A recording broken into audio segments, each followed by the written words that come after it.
The Ruby Prince. Once upon a time, a beggar in faraway Persia had a bit of good luck for a change. After a fierce flood, the fast-flowing river near the capital city shrank back to its old bed. In the dirt, the beggar saw a sparkling red stone. He picked it up and hurried off to visit one of his friends who worked in the kitchens at the royal palace. "How many dinners would you give me for this shining stone?" he asked. "But this is a ruby!" exclaimed the cook. "You must take it to the Shah at once." The beggar took the stone to the Shah, who asked him, "Where did you find this?" "Lying in the mud on the bank of the river, sire," he said. The Shah said, "I'll give you a bag of gold for this stone."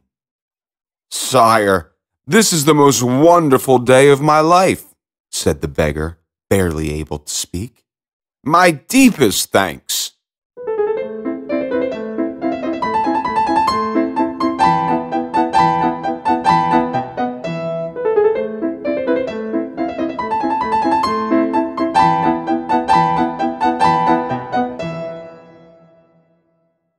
The Shah called his daughter and said, "This is the biggest ruby I've ever seen.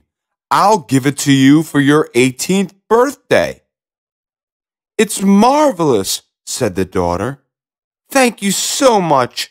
I know it will bring me good luck." On his daughter Fatima's birthday, the Shah went to get the ruby from his box of treasures. But when he lifted the lid of the box, he jumped back in surprise, because out stepped a handsome young man who said with a smile, "The ruby you want no longer exists. I've taken its place. I'm the Ruby Prince. Please don't ask me how this miracle took place. It's a secret I can never tell." The Shah said, "I lose a precious gem, find a prince, and I'm not allowed to ask why?" he roared. "I'm sorry, sire," replied the prince, "but nothing and nobody will make me tell how I got here." Furious at these words, the Shah instantly decided to punish the young man. "Since you've taken the place of my ruby," he thundered, "you are now my servant." "Of course, sire," replied the young man.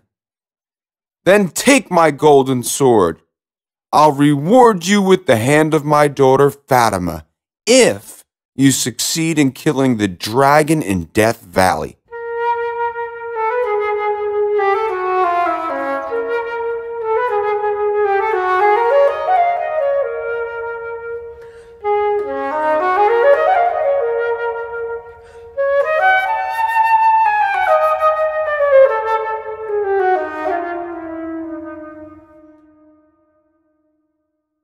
Many a brave young man had lost his life trying to kill the terrible dragon, and the Shah was quite sure that the Ruby Prince would also die trying. Taking the Shah's sword, the Ruby Prince set off for Death Valley. When he reached the edge of the frighteningly dark forest, he yelled for the dragon to come out, but the only reply was the echo of his own voice. He sat down and was about to fall asleep when the sound of snapping branches brought him to his feet. The terrible dragon was on its way. When it reached the prince, the huge, horrible beast roared. The prince was brave and did not run away. He took a step forward and struck first one heavy blow at the dragon's throat, then another, until at last the monster lay dead at his feet. When he returned to the palace carrying the dragon's head, the Ruby Prince was called a hero. And so, Fatima and the Ruby Prince were married.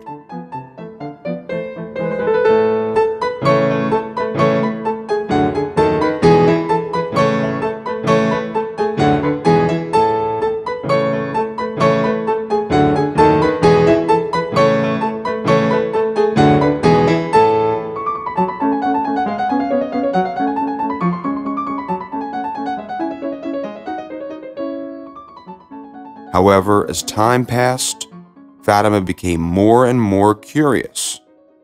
"I know nothing about you," she complained. "Tell me who you really are." But every time the Ruby Prince heard such remarks, he became pale and said, "I cannot tell you. You shouldn't ask or you'll run the risk of losing me forever." One day, as they sat by the river, Fatima pleaded with him to reveal his secret. The young man replied, "I cannot." But Fatima only begged more. "Oh, please, please tell me." "You know I can't." The Ruby Prince hesitated and replied, "If you really must know, then I'll tell you the secret.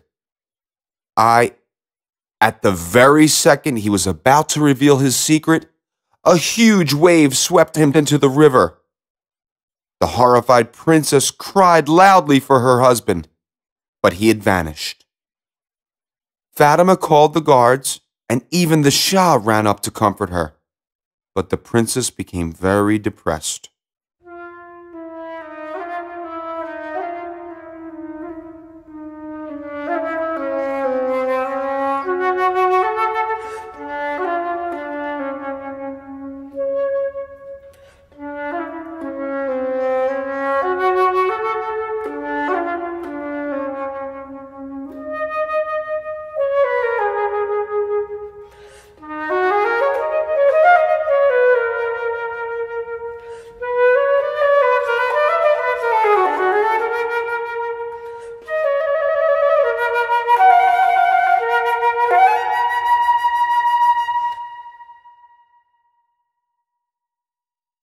One day, her favorite handmaiden hurried up to her.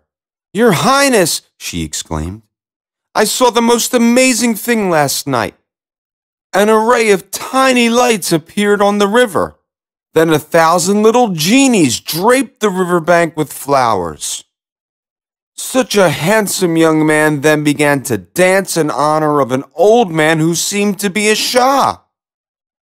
Beside the Shah stood a young man with a ruby on his forehead. I thought he was—" Fatima's heart leaped. Could the young man with the ruby be her husband? That night, the princess and her handmaiden hid behind a tree close to water's edge. On the stroke of midnight, a stately old man with a white beard, dressed in a golden robe and holding a scepter, rose from the water.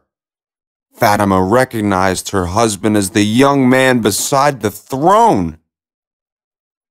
She left her hiding place and gracefully began to dance. Then a voice from the throne. "For such a divine dance, make a wish and it will be granted." "Give me back my husband," said Fatima. The king of the waters of Persia gave his word. "Take back your husband, the Ruby Prince. But do not forget how you lost him and be wiser in the future." And Fatima was a bit wiser from then on.